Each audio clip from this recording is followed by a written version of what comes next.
उत्तर भारत के एक सुदूर पहाड़ी क्षेत्र में एक लंबा घुमावदार रास्ता है जिसे लोग अब हाईवे 47 के नाम से जानते हैं।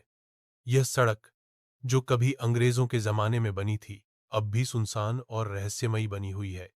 इसकी लंबाई लगभग 72 किलोमीटर है और यह घने जंगलों और पहाड़ियों के बीच से होकर गुजरती है। स्थानीय लोगों का मानना है कि यह सड़क एक रहस्यमयी श्राप से ग्रसित है, जो हर उस व्यक्ति को अपनी गिरफ्त में ले लेती है जो इस हाईवे पर रात में यात्रा करता है। साल 1992 की बात है। एक सड़क निर्माण कंपनी को सरकार से यह सड़क मरम्मत करने का ठेका मिला। मजदूरों और इंजीनियरों की एक टीम वहां पहुंची। पहले कुछ दिनों तक सब ठीक चला, पर धीरे धीरे अजीब घटनाएं शुरू होने लगी। रात में कैंप के बाहर किसी महिला के रोने की आवाजें सुनाई देती। कुछ मजदूरों ने दावा किया कि उन्होंने सफेद साड़ी में एक औरत को जंगल में भटकते देखा, जो पास आते ही गायब हो जाती थी। एक रात इंजीनियर अमिताभ ने खुद उस औरत को सड़क के किनारे देखा और उसकी मदद करने के लिए गाड़ी रोकी। वह औरत बिना कुछ बोले गाड़ी में बैठ गई, लेकिन कुछ ही मिनटों में जैसे ही उन्होंने पीछे देखा, सीट खाली थी, कोई नहीं था। अगले ही दिन अमिताभ ने काम छोड़ दिया और वापस लौट गया, लेकिन लौटते समय वह गाड़ी से हादसे का शिकार हो गया और उसकी मौत हो गई।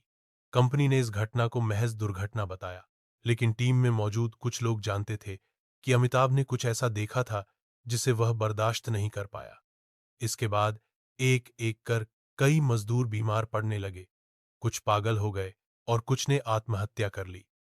एक महीने में काम बंद हो गया और सड़क वहीं अधूरी पड़ी रह गई। स्थानीय लोगों की माने तो ये सब कुछ एक पुरानी आत्मा की वजह से हो रहा था। रूपा, जो 1971 में उसी हाईवे पर हुए एक हादसे में मारी गई थी।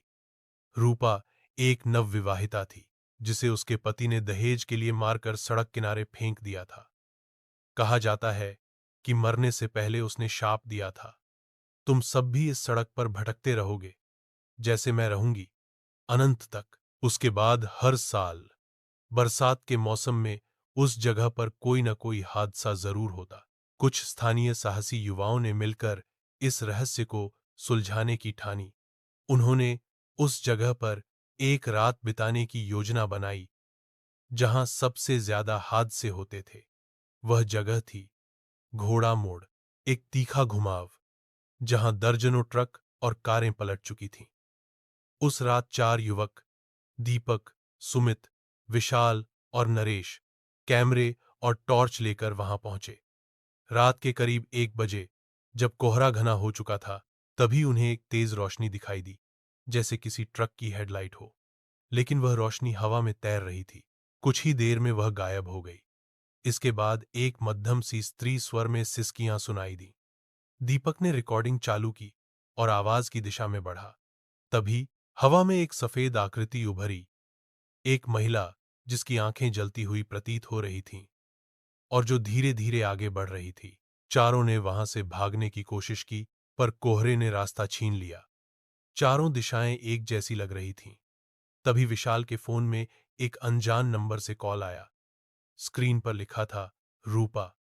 डर से कांपते हुए उन्होंने फोन काटा, लेकिन घंटी बजती रही। अंततः जब सूरज निकला, कोहरा छंटा, तो वे लोग सड़क के किनारे बेहोश मिले। गांव वालों ने उन्हें उठाया। वे सभी सदमे में थे और कुछ दिनों तक कुछ बोल भी नहीं पाए। इसके बाद गांव के बुजुर्गों और पंडितों ने मिलकर एक विशेष यज्ञ